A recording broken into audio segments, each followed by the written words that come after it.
여러분들이 피곤합니다 이렇게 말해야지 제가 좀 장단을 맞출 수 있지 않을까 그런 생각을 했는데, 그래야지 저도 피곤합니다 이렇게 저는 사실 말하고 싶었는데, 여러분들이 우린 괜찮은데 이런 표정으로 쳐다보고 있으니까 이 순간에는 어떻게 해야 되나 하는 그런 걱정이 들었습니다. 오늘 미가서 4장을 금방 읽었는데요, 미가는 이스라엘 백성들이 하나님 앞에서 망할 수밖에 없는 그런 정도의 죄를 저지른 그런 시대에 말씀을 전했지만, 동시에 미가는 4장과 5장에서 희망을 노래합니다. 5장에서는 여러분들이 잘 아시는 우리 주 예수 그리스도께서 베들레헴에 탄생할 것을, 그러니까 우리 주 예수님께서 이 땅에 강림하시는 그 내용을 기록하고 있고, 4장에서는 오히려 역설적으로 그리스도께서 초림하시는 것이 먼저 기록되고, 그 다음에 재림하시는 것이 그 뒤에 있으면 좋겠는데 그러지 않고 먼 미래에 이루어질 그리스도의 재림 때 일을 4장에 기록하고, 5장에서는 그리스도의 초림 때에 베들레헴에 탄생하실 것이다 하는 그런 내용의 말씀을 이어가고 있습니다. 미가서 1장, 2장, 3장에서는 그리고 7장에서는 전반적으로 굉장히 분위기가 무거워요. 무거울 수밖에 없는 것이 그 시대 사람들이 지금 멸망하는 그런 입장에 있으니까 그들의 죄를 적나라하게 지적하고 또 그들의 죄에서 돌이키게 하는 것, 그게 미가가 느꼈던 가장 큰 소명이었기 때문에 그렇다고 말을 할 수가 있습니다. 우리 이미 어제 봤던 것처럼 미가서 3장에서는 말 그대로 이스라엘 백성들뿐만 아니고 종교 지도자들까지 모두 다 참담한 그런 상황 속에서 범죄하고 있었고 탐욕에 물들어 있었다 하는 것을 제가 말씀을 드렸습니다. 미가서 3장 5절에 보면, 내 백성을 유혹하는 선지자들은 이에 물 것이 있으면 평강을 외치나 그 입에 무엇을 채워주지 아니하는 자에게는 전쟁을 준비하는도다. 이게 무슨 말이냐면요, 내 백성을 유혹하는 선지자들은 이에 물 것이 있으면, 이로 물었다는 거예요. 물었다는 거예요. 이게 문다는, 이게 뭐가 무는 행위이냐면 히브리어로 나삭이라는 표현을 여기에서 쓰고 있는데, 이 나삭이라는 이 표현은 큰 뱀이 먹이를 입으로 꽉 물고 있는 그런 때에 쓰는 표현을 이에 물 것이 있으면 이라는 이 동사가 쓰이는 용례입니다. 그래, 한번 상상해 보십시오. 크다란 구렁이가 입에 큰 먹이, 양떼 양 한 마리를 그냥 덥석 물고 있는 이것처럼 내 백성을 유혹하는 선지자들은 이에 물 것을 하나 확 채워주면, 그러면 샬롬, 평강을 외쳐. 하나님께서 너에게 평화를 주시고 복을 줄 거다 이렇게 외치지만, 그 입에 무엇을 채워주지 않는 자에게는 뭘 한다 했습니까? 전쟁을 준비하는도다 했는데, 전쟁을 준비하는도다 할 때 준비하다 하는 이 말은 히브리어로 카데시라는 말. 카데시. 이 카데시라는 말은 무슨 말이냐면, 여러분 이사야 6장에 보면 선지자 이사야가 성전 가운데 하나님의 영광이 충만한 것을 보고 거룩하다 거룩하다 거룩하다 외쳤던 것 기억나죠? 그죠? 그때 그 거룩하다 거룩하다 그때 쓰는 말이 카도시 카도시 카도시인데, 바로 준비하다 요 말이 카도시예요. 전쟁을 카도시하다. 이건 무슨 말이냐면, 선지자가 지금 자기 입에 무엇을 채워주지 않는 사람에게 전쟁을 한판 벌이겠다 이 말하는 것이 아니고, 선지자가 뭐라고 말하냐면, 너 나에게 입에 뭐 안 채워줬지? 나에게 뭔가 안 줘줬지? 그러면 선지자 자기가 아니라 하나님께서 너와 전쟁을 치를 것이다. 그 말하는 것이 전쟁을 준비하는도다 이 말의 의미입니다. 그러니까 이 선지자들이 얼마나 악한지를 충분히 짐작할 수 있겠죠. 자기에게 뭔가 선물을 주고 이러면은 막 좋아서 샬롬 우리 형제 아니냐, 우리가 가족 아니냐 이랬지만, 뭔가 주지 않으면 하나님이 너를 그냥 벌 주는 게 아니고 전쟁을 치르듯이 너와 너 가정과 너 친족들 전부 다를 휩쓸어 버릴 것이다. 그런 식으로 차마 입에 담을 수 없는 그런 저주를 쏟아부었던 겁니다. 여러분, 이런 시대에 이런 선지자들과 제사장뿐만 아니고 모든 백성들이 범죄 속에 빠져서 난리를 칠 때 이들을 근본적으로 개혁할 수 있었던 것은 미가의 메시지입니다. 예레미야 26장 18절에서 19절에 보면 구약 성경에서 말입니다. 신약 성경이 아니고 구약 성경에서 선지자가 다른 선지자가 했던 말을 인용하는 유일한 성경 구절이 예레미야 26장 18절에서 19절에 있는데, 유다 왕 히스기야 시대에 모레셋 사람 누구라 했습니까? 미가가 유다 모든 백성에게 예언하여 이르되, 만군의 여호와께서 이와 같이 말씀하셨느니라. 시온은 밭가라 밭같이 경작지가 될 것이며 예루살렘은 돌무더기가 되며 이 성전에 사는 산당의 숲과 같이 되리라 하였으나, 유다 왕 히스기야와 모든 유다가 그를 죽였느냐? 히스기야가 여호와를 두려워하여 여호와께 간구하며 여호와께서 그들에게 선언한 재앙에 대하여 뜻을 돌이키지 아니하셨느냐? 우리가 이같이 하면 우리의 생명을 스스로 심히 해롭게 하는 것이니라. 시골에서 올라온 장로들이 히스기야 시대 때에 미가가 시온은 밭가라 밭같이 경작지가 되고 예루살렘은 돌무더기가 되고 이 성전에 사는 산당의 숲과 같이 되리라 했을 때 히스기야가 뭘 어떻게 했답니까? 여호와를 두려워하여 여호와께 간구하며. 무슨 말이겠습니까? 히스기야가 종교 개혁을 했다는 겁니다. 이 말 듣고 종교 개혁을 했다는 거예요. 모든 사람들이 죄 가운데 뒹굴고 있는데 이 말을 히스기야가 누구 앞에, 이 미가가 누구 앞에 가서 했느냐면 왕에게 한 거예요. 여러분, 왕에게 찾아가서 이 말 한다는 거, 여러분 이거 쉬운 일이겠습니까?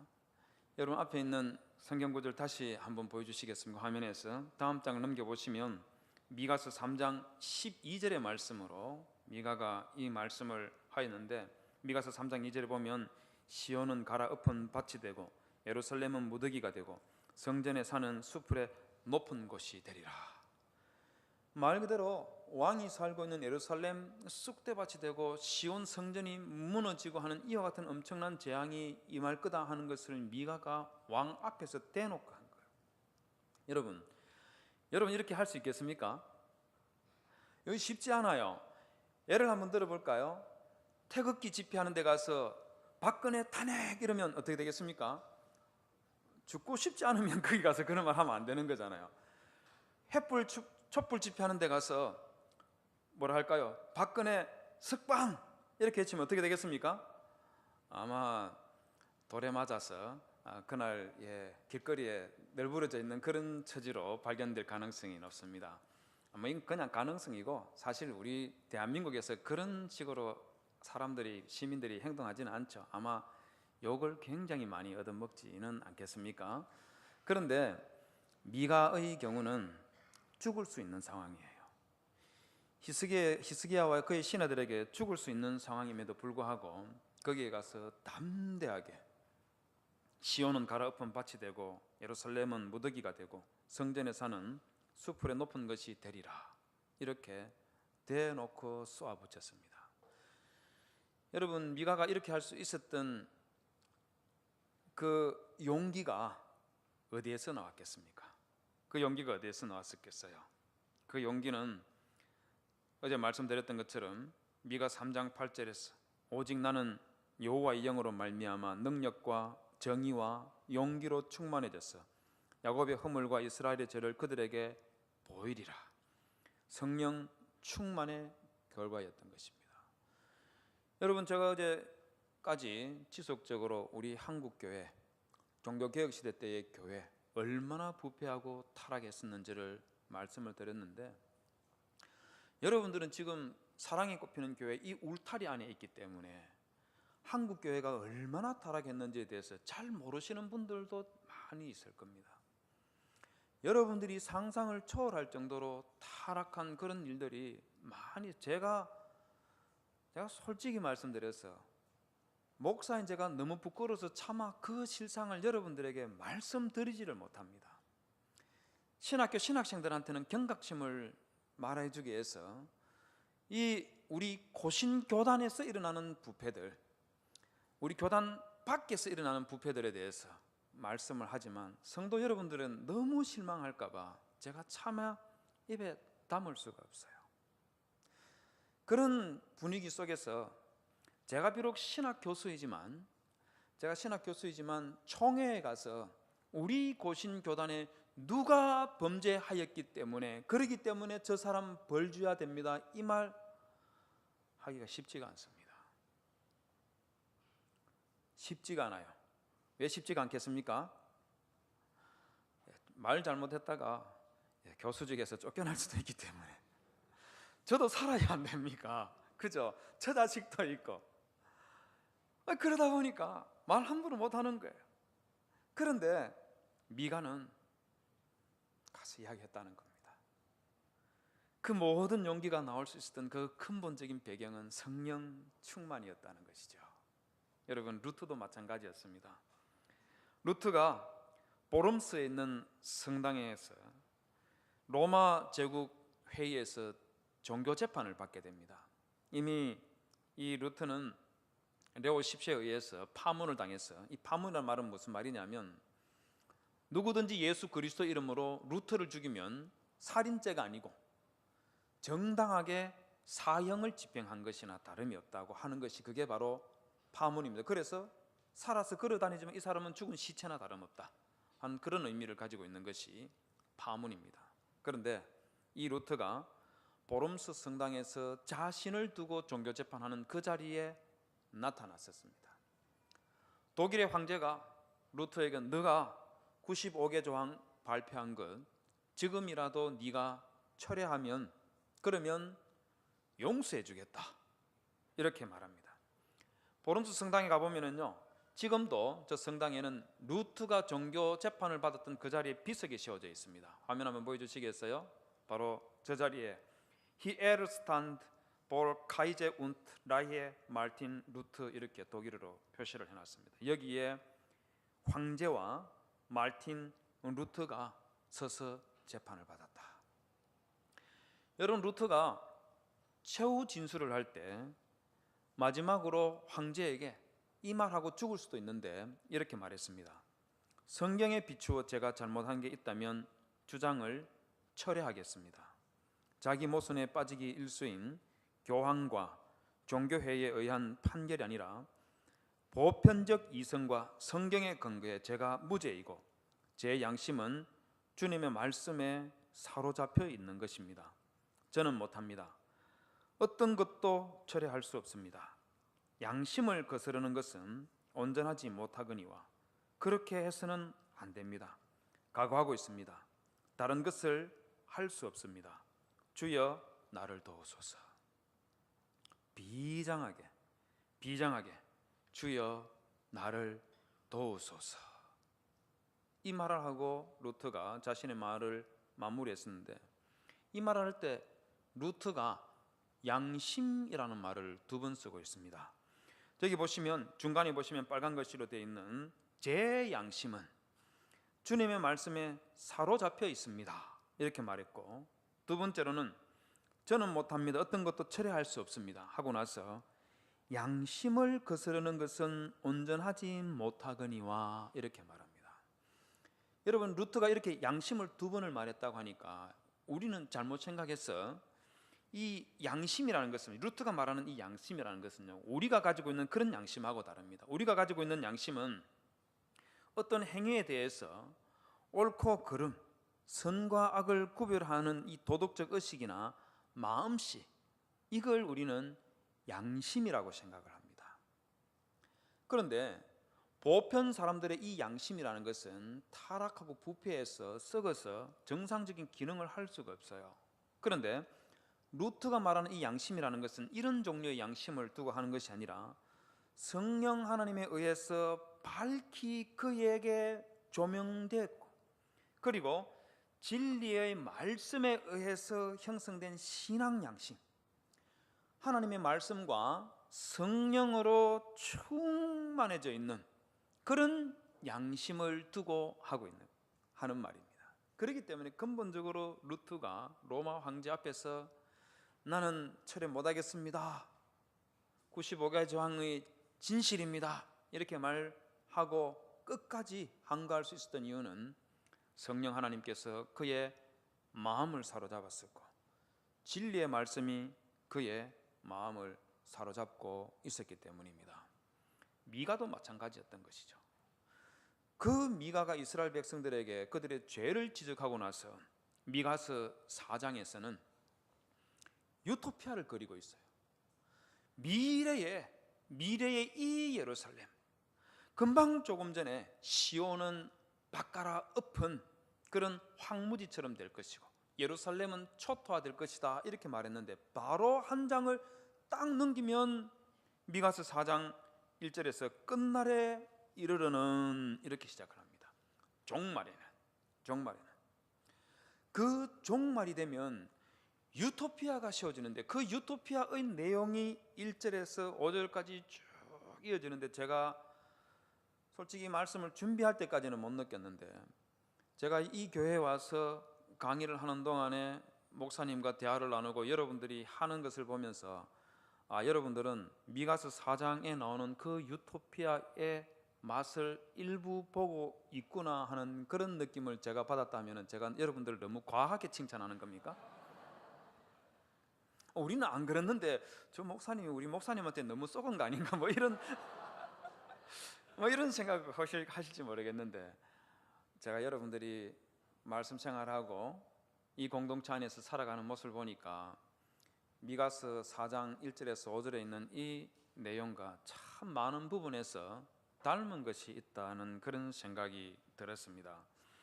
여러분, 이 유토피아를 그리면서 미가가 두 가지를 이야기를 합니다. 첫 번째는 2절에서 이렇게 말을 합니다. 끝날에 이르러는 1절부터 보겠습니다. 끝날에 이르러는 여호와의 전에 산이 산들의 꼭대기에 굳게 서며 작은 산들 위에 뛰어나고 민족들이 그리로 몰려갈 것이라. 이스라엘 민족들 뿐만 아니고 많은 민족들이 예루살렘으로 성전으로 모여든다, 그렇게 말하고 있습니다. 그러면서 2절에 보면 곧 많은 이방 사람들이 가며 이르기를 오라, 우리가 여호와의 산에 올라가서 야곱의 하나님의 전에 이르자. 그가 그의 도를 가지고 우리에게 가르치실 것이니 우리가 그의 길로 행하리라 하리니 이는 율법이 시온에서부터 나올 것이요 여호와의 말씀이 예루살렘에서부터 나올 것임이니라. 아마 여러분들 가운데에 80년도부터 교회 다니고 대학에서 신앙활동 하신 분이 계시다면 이 노래, 이 말씀 딱 읽는 순간에 안면이 있을 겁니다. 그런 느낌 드시는 분이 없습니까? 80년대에 신앙생활 하신 분이 너무 젊은 분들만 있다 보니까 그래서 없는 겁니까? 아니면 80년대에 나는 세상 속에서 살았다, 그런 내용입니까? 뭡니까? 여기 보면 여러분들 노래 들어보실지 모르는데 CCM 중에서 오라 우리가 여호와의 산에 올라, 바로 그 노래가 여기에 있는 겁니다. 죄송합니다. 제가 노래도 못 부르는데 노래를 불러가지고 정말 죄송합니다. 바로 이 말씀 여기에 나와요. 지금 이 말씀에서 하고 있는 가장 핵심된 요지가 뭔지 아십니까? 율법을 시온에서 가르치고 민족들이 시온에서 율법을 배운다, 그 말인 겁니다.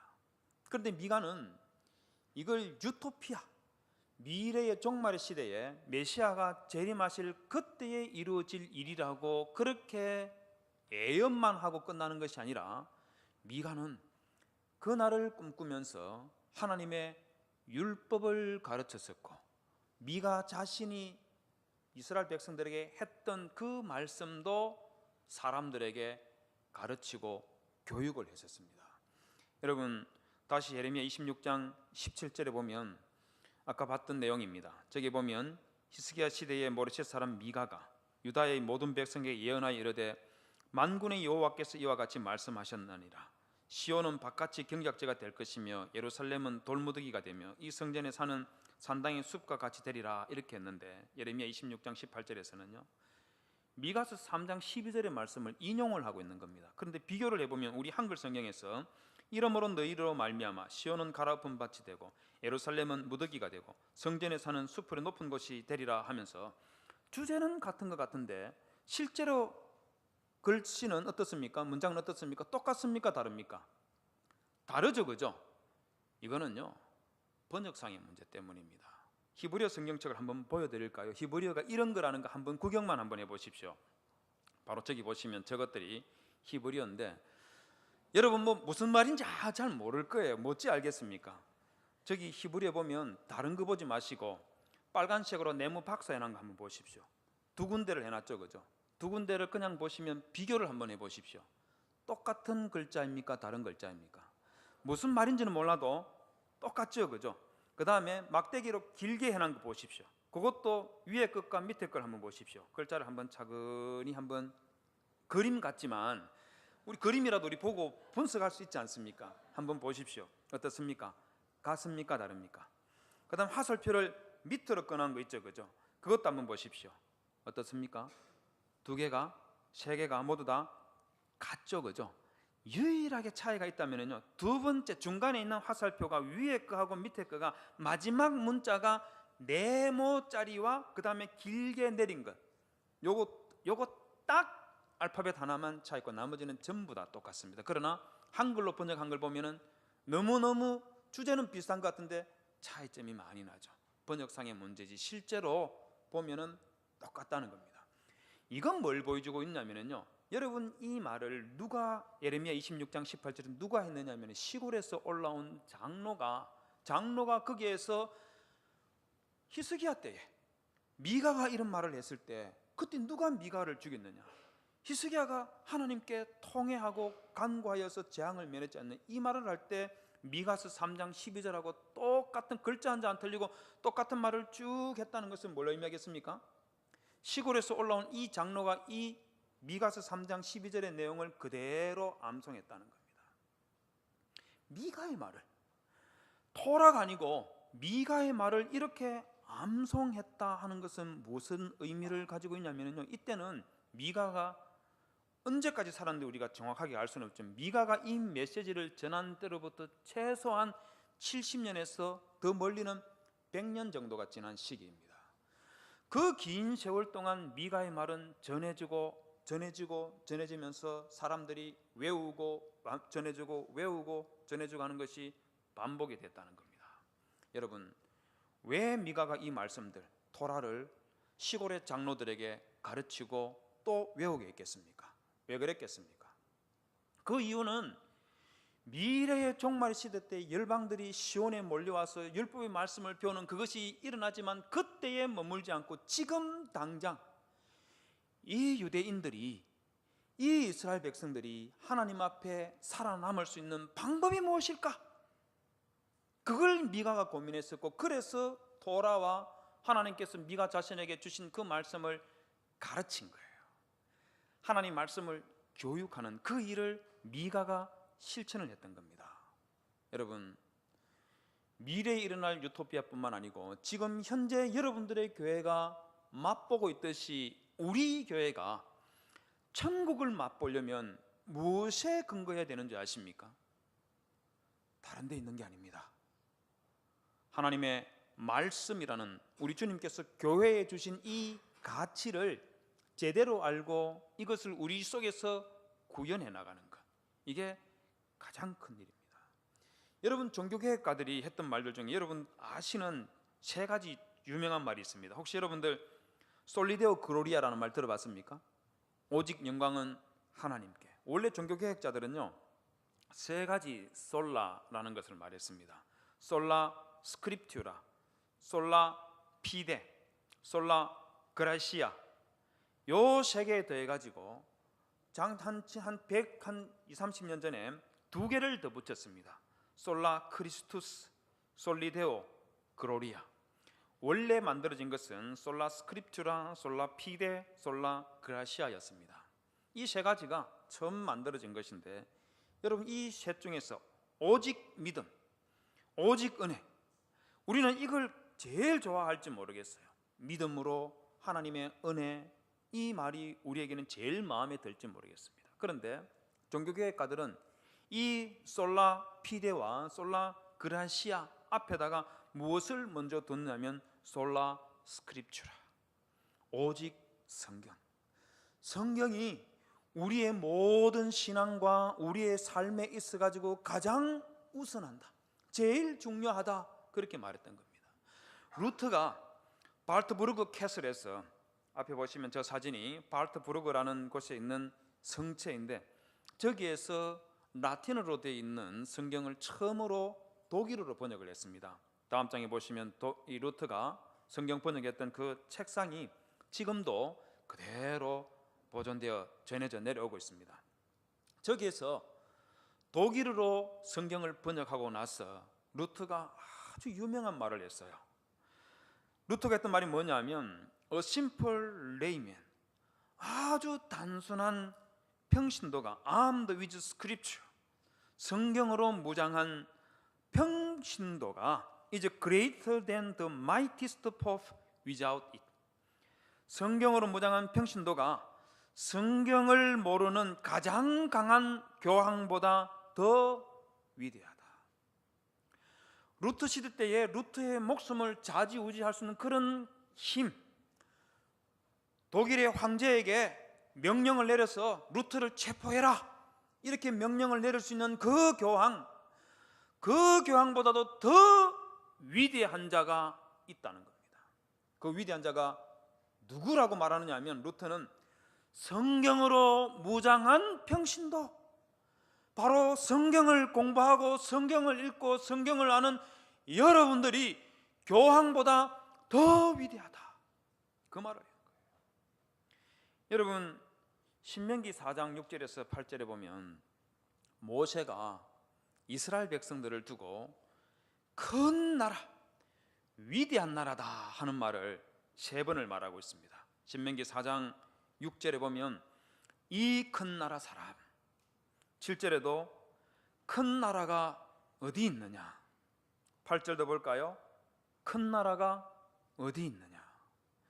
이스라엘 백성들을 두고 너희들은 큰 나라다, 너희들은 큰 나라다, 너희들은 큰 나라다 하는 것을 3번이나 6절, 7절, 8절에서 스트레이트로 계속 말을 했습니다. 여러분 모세가 이스라엘 백성들을 보고 왜 너희들은 큰 나라다 하는 이런 자부심으로 가득했었을까요? 왜 그렇게 했습니까? 다음 장을 넘겨보시면 저건 이집트의 피라미드입니다.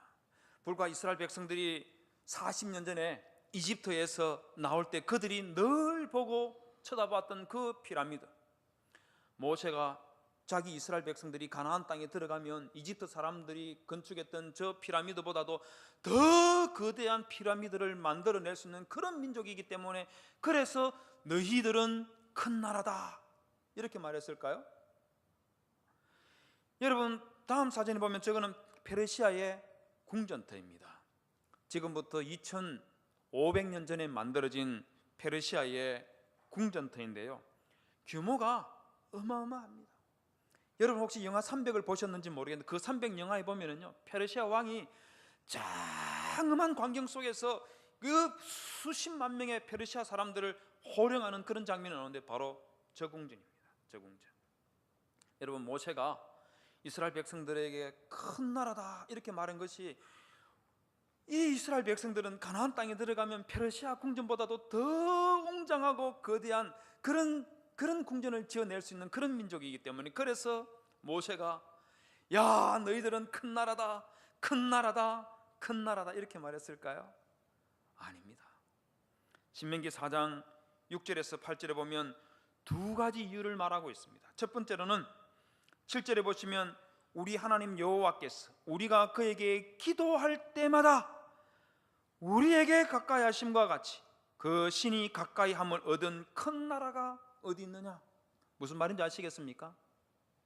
저 불교든 어떤 종교든지 간에 그런 종교들은 전부 다 가지고 있는 그 신들이 전부 다 우상들, 돌로 다듬고 나무로 만들어낸 그런 우상들이기 때문에 가서 기도라는 것 해봤자 그 돌덩어리, 그 나무 조각들이 뭘 듣겠어요?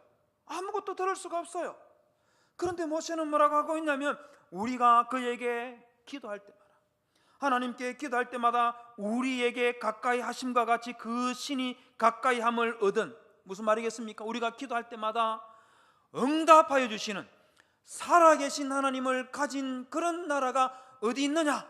너희들은 그 하나님을 너희의 하나님으로 모시고 있기 때문에 그래서 너희들은 큰 나라다, 이렇게 말하고 있는 거예요. 성도 여러분, 바로 여러분들은 이 하나님을 믿고 있는 성도들이기 때문에 바로 여러분들이 큰 나라이고 여러분들이 큰 민족이고 여러분들이 위대한 사람인 겁니다.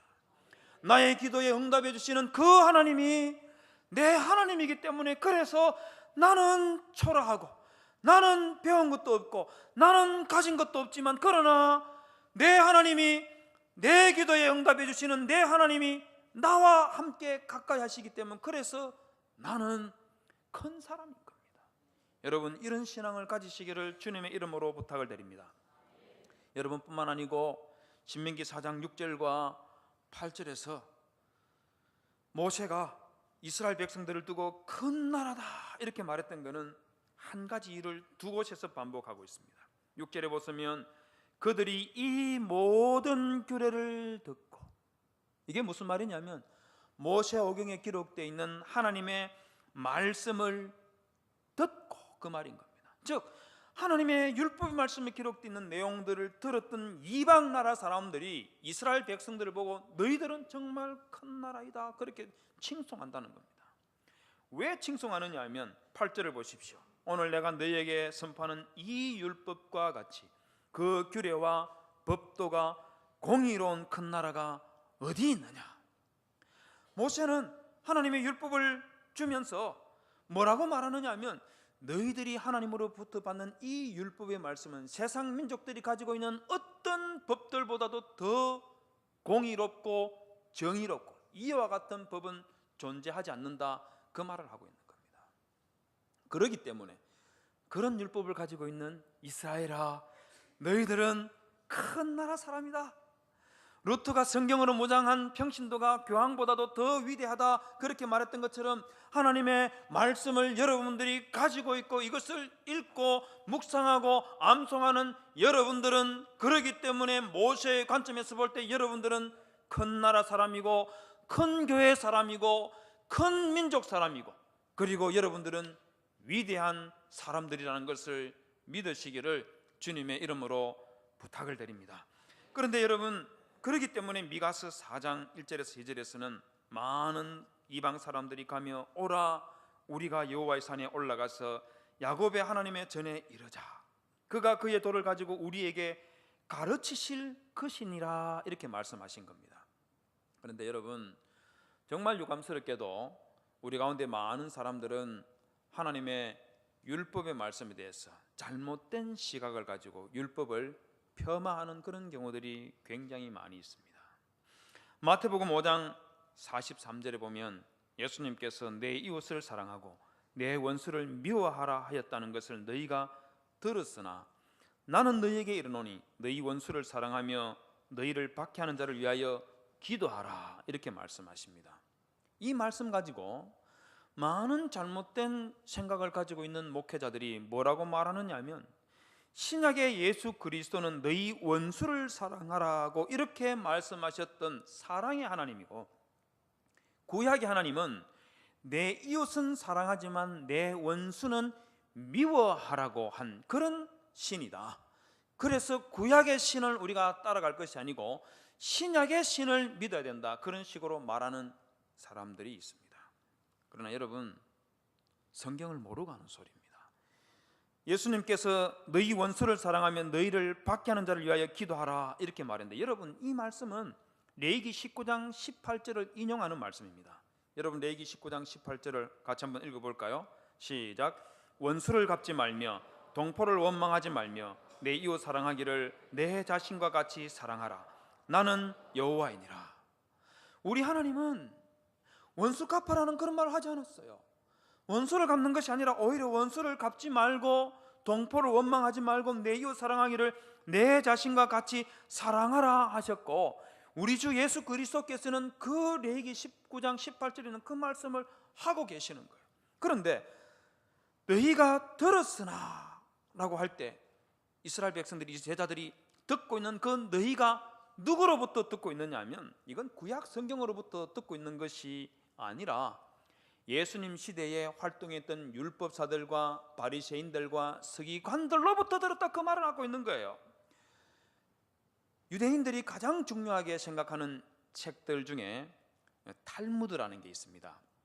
여러분 그 탈무드 다 들어보셨죠? 그죠? 읽어는 보셨습니까? 만화 탈무드는 봤지만은 오리지널 탈무드는 본 적이 없으시죠? 그죠? 그 오리지널 탈무드의 전신이 뭐냐면 미시나라는 게 있습니다. 그 미시나 마콧 2장 3절에 보면 이런 내용이 나옵니다. 랍비 요셉 벤 주다 says, an enemy must be put to death. 원수는 반드시 죽여야만 된다. Since, 왜냐하면 he is as it were an attested danger. 원수는 이미 입증된 위험이기 때문에 원수는 반드시 죽여야 된다. 이렇게 가르쳤습니다. 여러분 마태복음 5장 43절에서 예수님께서 내 이웃을 사랑하고 내 원수를 미워하라 하였다는 것을 너희가 들었으나는 구약으로부터 들었다는 그 말이 아니고 그 당시에 율법사와 바리새인과 서기관들로부터 들었다, 그 말인 거예요. 그러나 우리 주님께서는 그렇게 잘못 가르치고 있는 율법사들의 가르침을 다시 정상으로 바꿔서 레위기 19장 18절에서 말하는 것처럼 원수를 갚지 말고 동포를 원망하지 말며 내 이웃 사랑하기를 내 몸과 같이 사랑하라, 이걸 다시 원위치로 돌려놓고 있는 겁니다. 마태복음 5장 38절에서 39절에 보면 또 눈은 눈으로 이는 이로 갚아라 하였다는 것을 너희가 들었으나 나는 너희에게 이르노니 악한 자를 대적하지 말라. 누구든지 내 오른편 뺨을 치거든 왼편도 돌려대며. 정말 엄청난 말씀을 예수님께서 하신 거죠, 그죠? 제가 뚜벅뚜벅 내려가지고 장로님 뺨을 한 대 딱 때리면 장로님이 아이고 목사님 감사합니다, 제 오른편 뺨도 좀 때려주십시오, 뭐 이런 말 아니겠습니까? 또 장로님이 제가 한참 열심히 여러분들 앞에 말씀 전하고 있는데 저벅저벅 올라와서 제 오른편 뺨을 딱 때릴 때 아니 장로님 설교하고 있는데 이러시면 됩니까? 이게 아니고 아유 감사합니다, 오른편 뺨도 좀 때려주시겠습니까? 그거 지금 말씀하고 있는 거예요. 그러면서 뭐라고 말하냐면 눈은 눈으로 이는 이로 갚아라 하였다는 것을 너희가 들었으나.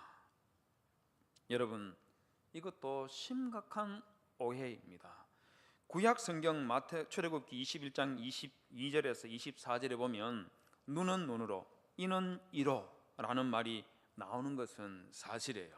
그런데 여러분 눈은 눈으로 이는 이로라는 것은 누가 나에게 눈 하나 다치게 하면 쫓아가서 바로 눈 그냥 확 뽑아버려라, 이거 말하는 게 아니에요. 이거 말하는 게 아니에요. 여러분 출애굽기 21장 22절 저 중간 마지막 부분을 한번 보십시오. 거기 보면 전부터 한번 읽어볼까요? 사람이 서로 싸우다가 임신한 여인을 쳐서 낙태하게 하였으나 다른 해가 없으면 그 남편의 청구대로 반드시 벌금을 내되 어떻게 내라 합니까?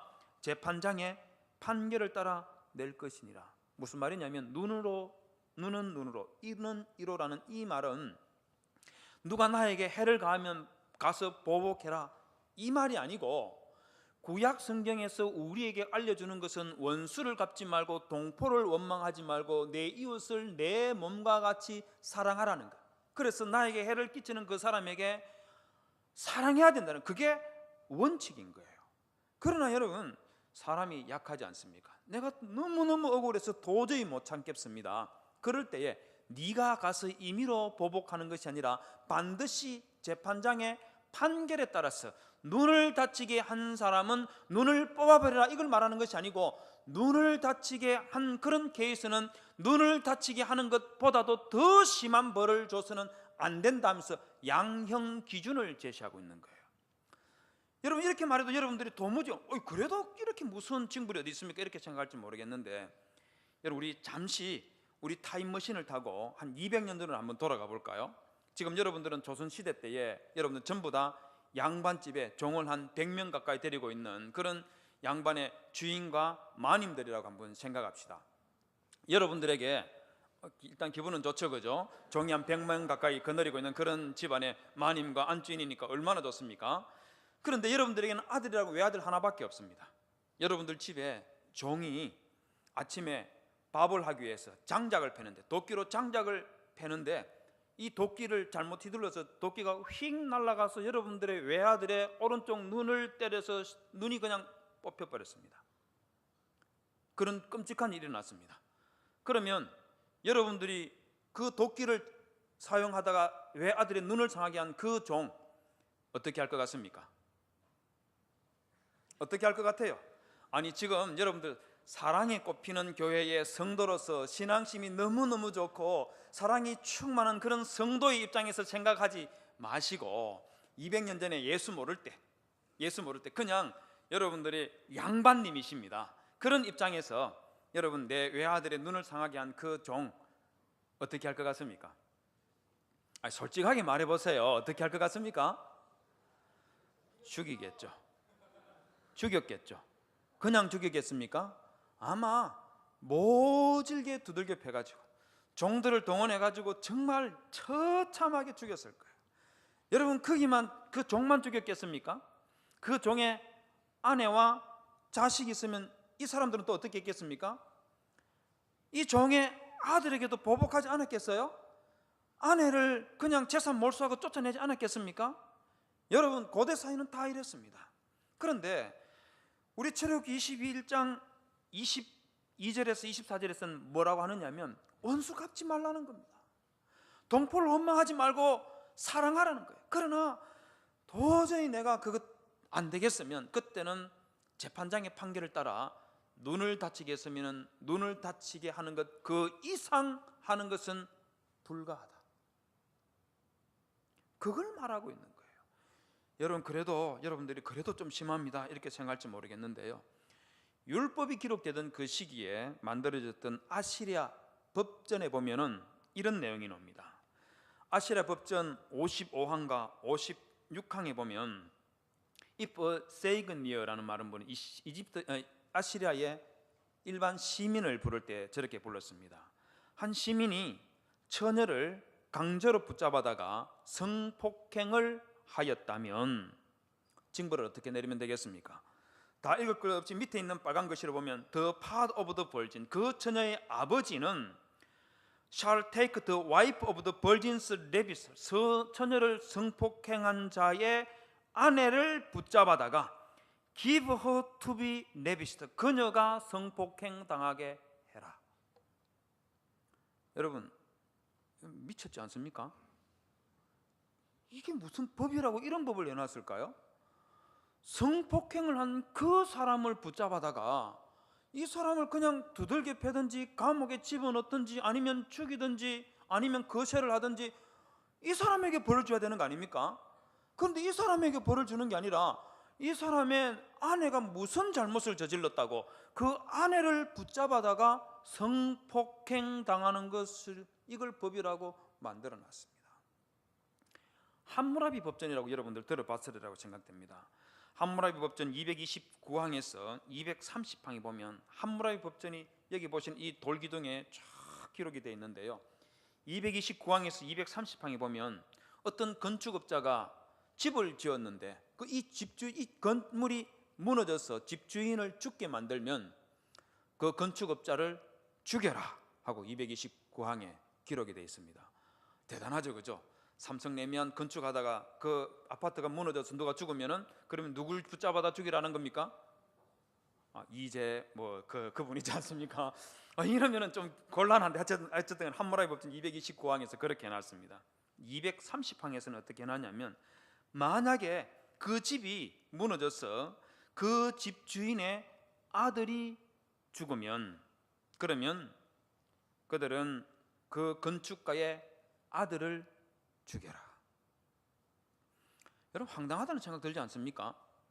건축가를 죽여라 하는 것도 황당한데 집 주인의 아들이 죽으면 건축가의 아들을 죽이라고 그렇게 규정해 놨습니다. 여러분 고대 법들이라는 게 다 이렇습니다. 그러나 신명기 24장 16절을 보십시오. 여기 보면 아버지는 그 자식들로 말미암아 죽임을 당하지 않을 것이요 자식들은 그 아버지로 말미암아 죽임을 당하지 않을 것이니 각 사람은 자기 죄로 말미암아 죽일 죄를 지었다면 자기 죄로 말미암아 죽임을 당할 것이니라. 여러분 이 말은 무슨 말이냐면 절대로 아버지가 지은 죄 때문에 자식이 벌을 받는 일 없다는 겁니다.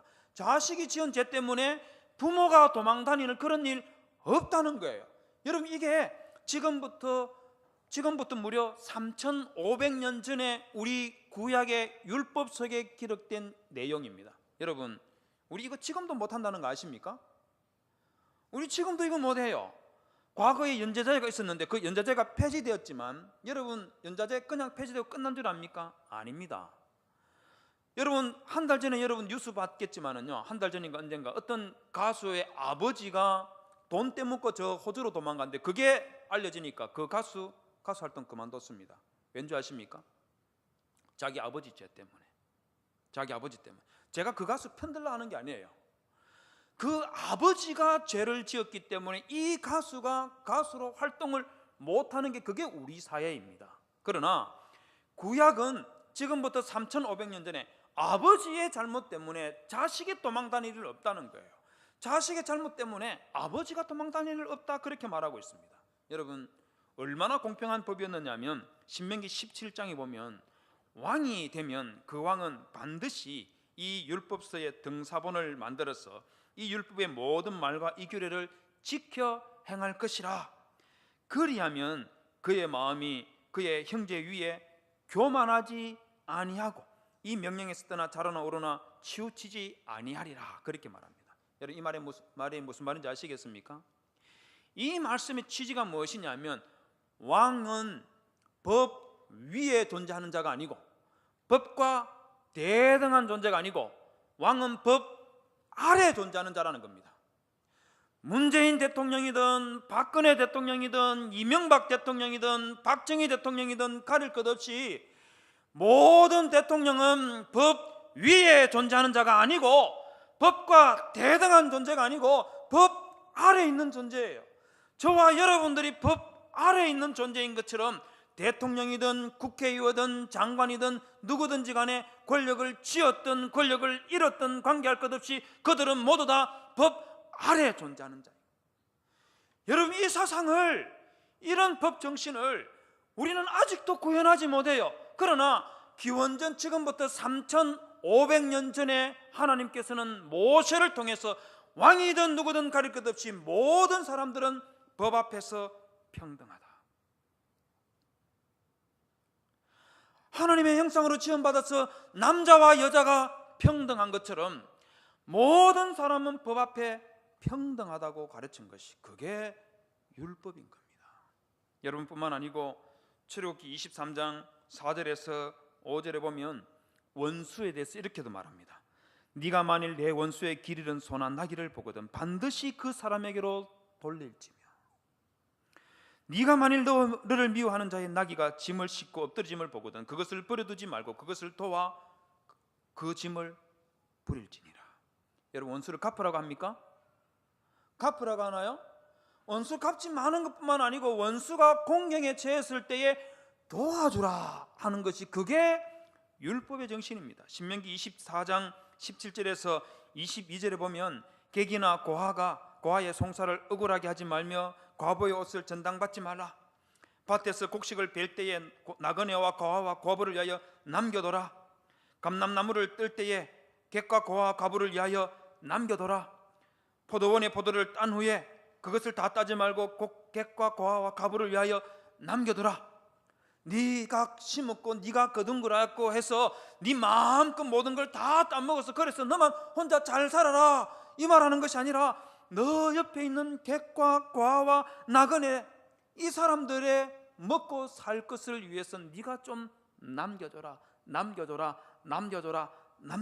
그 말하고 있는 겁니다. 여러분 왜 남겨줘야 되는지 아십니까?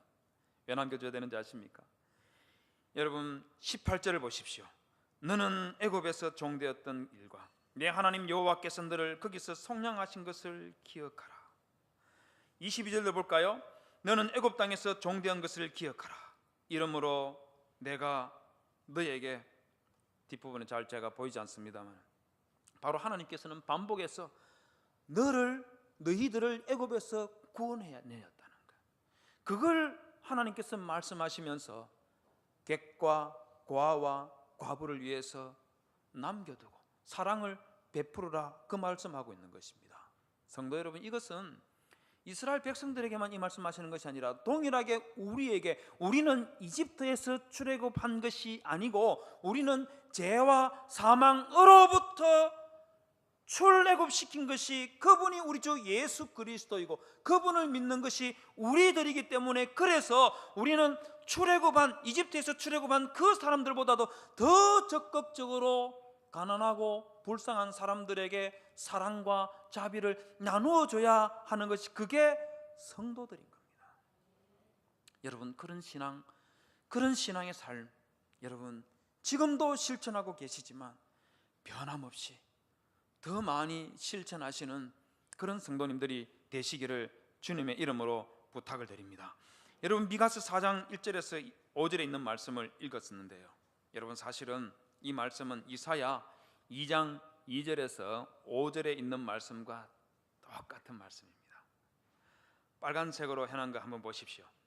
오라, 미가서 4장 2절에 오라, 우리가 여호와의 산에 올라가서 야곱의 하나님의 전에 이르자. 그가 그의 도를 가지고 우리에게 가르치실 것이니라 했는데, 이사야 2장 3절도 보십시오. 오라, 우리가 여호와의 산에 오르며 야곱의 하나님의 전에 이르자. 그가 그의 길을 우리에게 가르치실 것이라. 이는 율법이 시온에서부터 나올 것이요. 쭉 똑같은 내용을 히브리어 성경책에서는 글자 한 자 안 틀린 것이 미가 4장 1절에서부터 5절까지 쭉 내려오고, 이사야서는 2장 2절에서 5절까지 쭉 똑같은 말씀이 기록되어 있습니다. 두 군데에. 왜 이랬겠습니까? 왜 이랬을까요? 솔직히 말씀드려서 미가가 이 말을 먼저 했는지 이사야가 이 말을 먼저 했는지 우리는 알 수가 없어요. 한 가지 분명한 것은 이사야와 미가가 똑같은 말씀을 똑같이 가르쳤다는 겁니다. 그리고 자기들만 알고 있었던 것이 아니라 이스라엘 백성들에게 교육을 시켰다는 거예요. 교육을 시켰다는 거예요.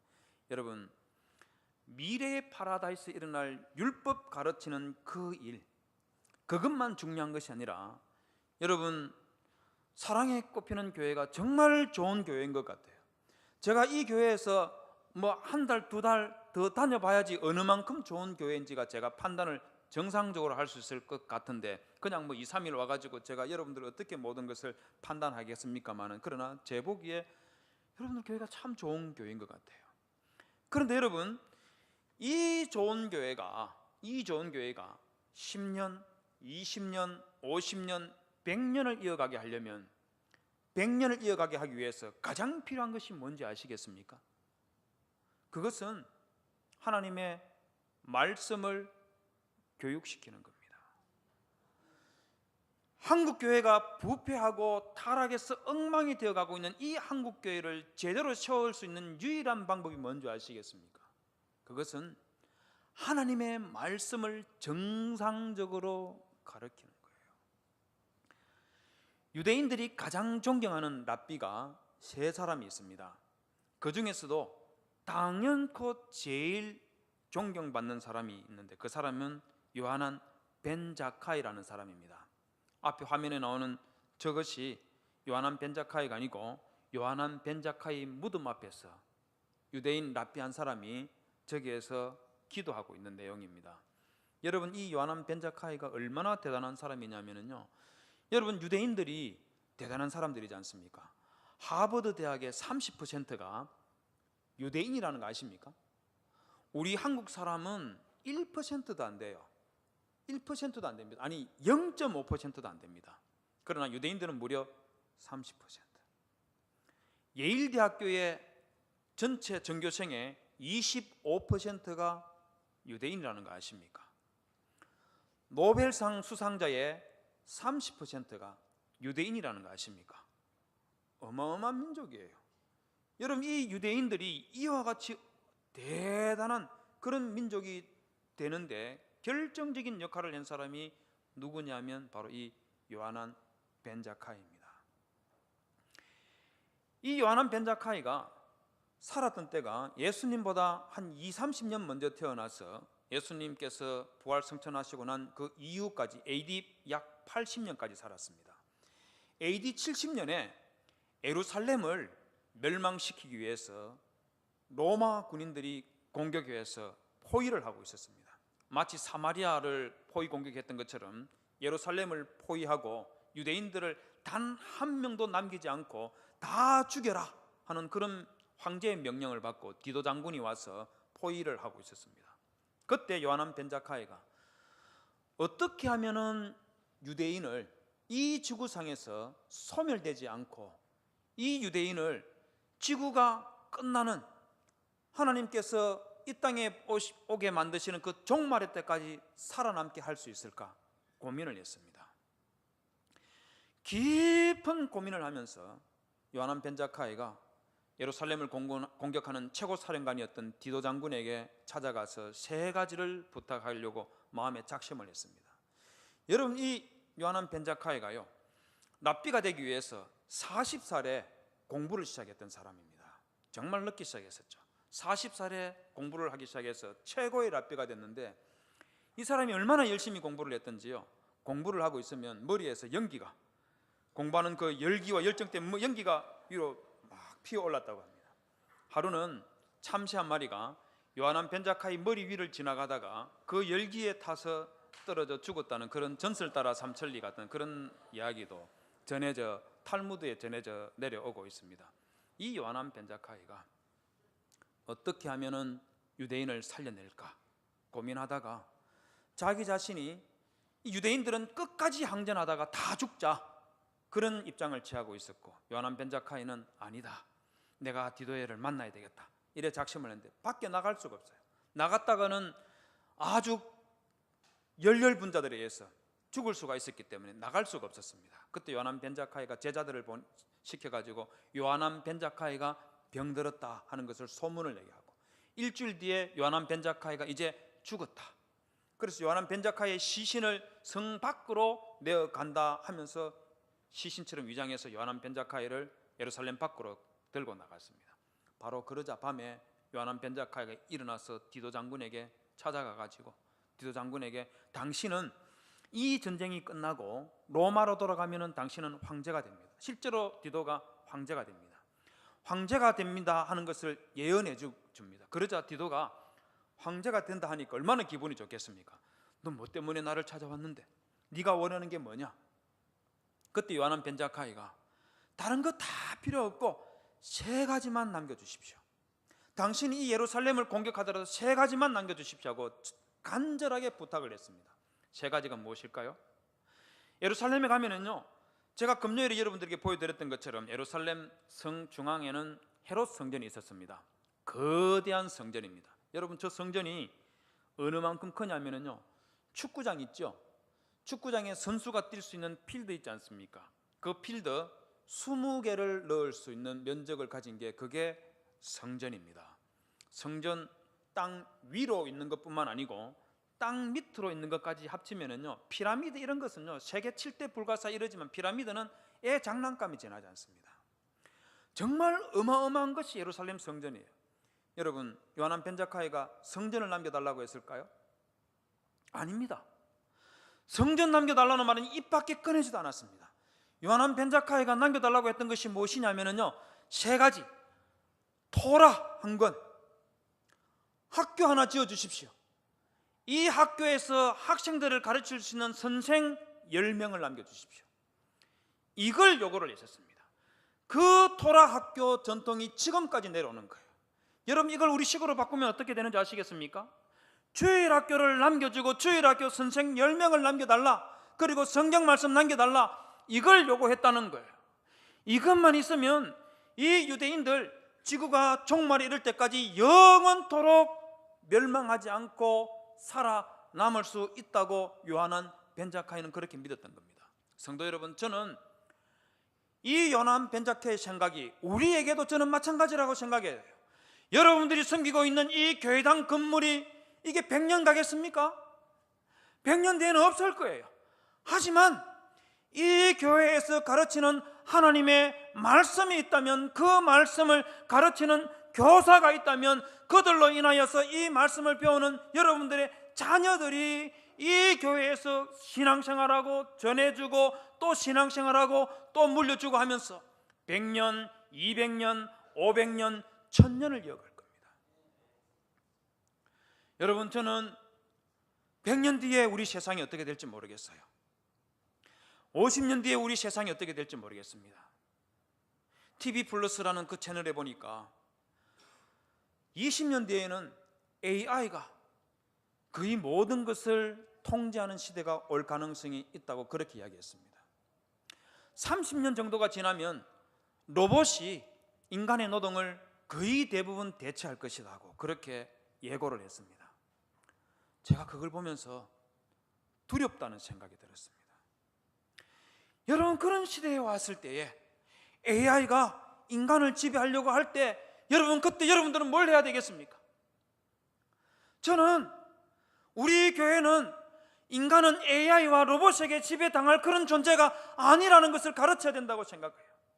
우리 인간은 하나님의 형상으로 지음받았기 때문에, 그렇기 때문에 그 하나님의 형상으로 지음받은 통치하는 왕 같은 존재이지 로봇과 AI에게 지배당할 그런 존재가 아니다 하는 것을 교회가 가르치고 지금부터 가르치고 그런 삶을 살아낼 수 있도록 해야 된다고 생각합니다.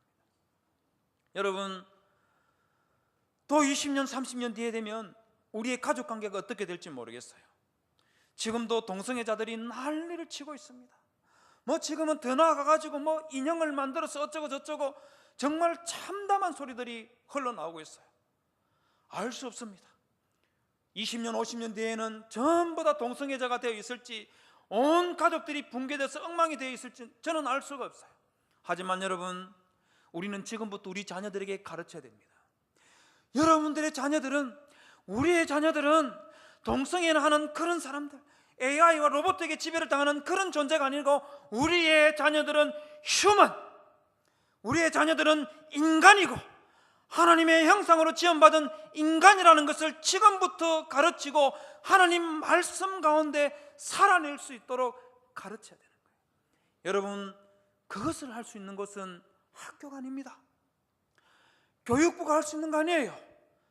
그것을 할 수 있는 것은 바로 주일학교, 이 교회에 말씀 가르치는 그 사역으로만 가능하다 하는 것을 기억하시고, 성도 여러분, 하나님의 말씀이 살아있는 그런 교회로 만들어내시기를 주님의 이름으로 부탁을 드립니다. 여러분, 하나만 더 짧게 말씀을 드리겠습니다. 미가서 4장 4절에 보면 이런 말씀을 하고 있습니다. 많은 민족들이 하나님 앞에 나아오고 더 이상 전쟁도 하지 않고 전쟁 연습도 하지 않는 그런 시대가 온다고 말을 합니다. 그러면서 4절에서는 각 사람이 자기 포도나무 아래와 자기 무화과 나무 아래에 앉을 것이라 그렇게 말합니다. 여러분, 이 말을 왜 했는지 아시겠습니까? 이것만 보면 도대체 이게 무슨 말인지 알 수가 없어요. 동일한 말씀을 스가랴 3장 9절에서 10절에서 이렇게 나오고 있습니다. 10절에 보시면 그날에 너희가 각각 포도나무와 무화과 나무 아래로 서로 초래하리라. 이게 뭔 말이겠습니까? 저는 이 말씀을 딱 기억하면서 여러분들이 교회당에 와서 텐트 쳐놓은 것 보고 야, 이 교회 봐라 하는 그런 생각이 제일 먼저 들었습니다. 여러분, 각각 포도나무와 무화과나무 아래로 서로를 초래하리라 하는 이 말은 무슨 말이냐면 9절부터 한번 보십시오. 만군의 여호와가 말하노라. 내가 너 여호수아 앞에 세운 돌을 보라. 한 돌에 7 눈이 있느니라. 내가 거기에 새길 것을 새기며 이 땅의 죄악을 하루에 제거하리라. 뭘 두고 하는 말인지 아시겠습니까? 메시아의 초림 사건을 두고 이야기하고 있는 거예요. 그 메시아 초림 사건이 온 그 날을 바라보면서 10절에서는 그 날에 너희가 각각 포도나무와 무화과나무 아래로 서로 초대리라 하는 이 말은 무화과나무와 포도나무 아래에서 메시아 시대의 복락을 누리고 이 있다, 그 말하는 겁니다. 그렇기 때문에 요한복음 1장 47절에서 49절에 보면 나다나엘이라는 사람 보고 예수님께서 이렇게 말합니다. 47절에서 예수께서 나다나엘이 자기에게 오는 것을 보고 그를 가리켜 이르시되 보라, 이는 참으로 이스라엘 사람이라, 그 속에 간사한 것이 없도다 하면서 극찬을 합니다. 그러자 나다나엘이 이렇게 말합니다. 이르되 어떻게 나를 아시나이까? 예수께서 대답하여 이르시되 빌립이 너를 부르기 전에 네가 무화과 나무 아래에 있을 때에 보았노라. 예수님께서 나다나엘에게 이 사람은 참 이스라엘이고 그 속에 간사한 것이 없다고 평가한 유일한 이유가 무엇이냐면 네가 무화과 나무 아래에 있을 때에 보았노라, 요 말 하나입니다. 그 말하니까 나다나엘은요 완전 예수님보다 한술 더 떠가지고 나다나엘이 대답하되 랍비여, 당신은 하나님의 아들이시여 당신은 이스라엘의 임금이로소이다. 어마어마한 말 아닙니까? 자기에게 와서 네가 무화과 나무 아래에 있을 때 보았노라, 이 말 한마디 한 것 때문에 나다나엘은 당신은 하나님의 아들입니다, 이 말 내뱉었다가 목이 날아갈 수도 있는데 예수님 보고 당신은 하나님의 아들이십니다, 이 말을 했습니다. 왜 이 말 했겠습니까? 왜 이 말 했겠습니까? 그 이유는 무화과 나무 아래에 앉아 있는 것이 무엇인지를 알아야 되는 거예요. 무화과 나무와 포도나무 아래에 머물러 있다는 것은 메시아 시대의 복락을 꿈꾸고 그것을 누리기를 희망하면서 메시아가 오시기를 소망하는 그런 신앙을 가지고 그 무화과 나무 아래에서 기도하고 있었다, 그 말을 하고 있는 겁니다. 성도 여러분, 저는 여러분들의 모습을 보면서 여러분들은 바로 이 메시아 시대를 꿈꾸는 사람들인가 하는 그런 생각을 가졌습니다. 교회당 마당에 텐트를 치고 여러분들이 오손도손 모여서 자녀들과 함께 웃고 놀고 하는 그 모습, 저는 여러분들의 그 모습이 아름답다고 생각해요. 그러나 만약 그 모습이 그냥 단순하게 유락시설로 여러분들이 그곳에 앉아있다면 여러분 그것은 별 의미가 없어요. 여러분들이 교회당 마당에 텐트를 쳐놔놓고 사과나무 아래에서 포도나무 아래에서 모여가지고 여러분들이 그 속에서 참된 성도의 교제를 나눈다면 그곳이 바로 천국인 겁니다. 그것이 바로 메시아 시대 때에 누릴 수 있는 복락을 맛보는 것이에요. 그렇기 때문에 성도 여러분, 그와 같은 일을 이 교회가 할 때에 참 기쁨을 한번 해보시기를 소망합니다. 하나님의 말씀을 소망으로 두고 우리를 통하여 우리 하나님께서 정말 진정한 교회 공동체를 이루어내시고 우리를 통해서 주변에 있는 수많은 사람들이 바로 이곳이 천국이구나 하고 생각하고 여러분들에게 기꺼이 찾아와서 함께 공동체 생활을 이뤄내는 그런 교회로 만들어내시기를 주님의 이름으로 부탁을 드립니다. 끝날에 말일에 이루어질 그것만 생각하고 그리스도께서 오시는 그때에 자동적으로 임할 것만 기대하지 마시고 여러분들이 이 땅에 하나님께서 소원하시는 그 교회, 그 신앙 공동체를 만들어 가시는 그런 복된 성도님들이 되시기를 주님의 이름으로 부탁을 드립니다.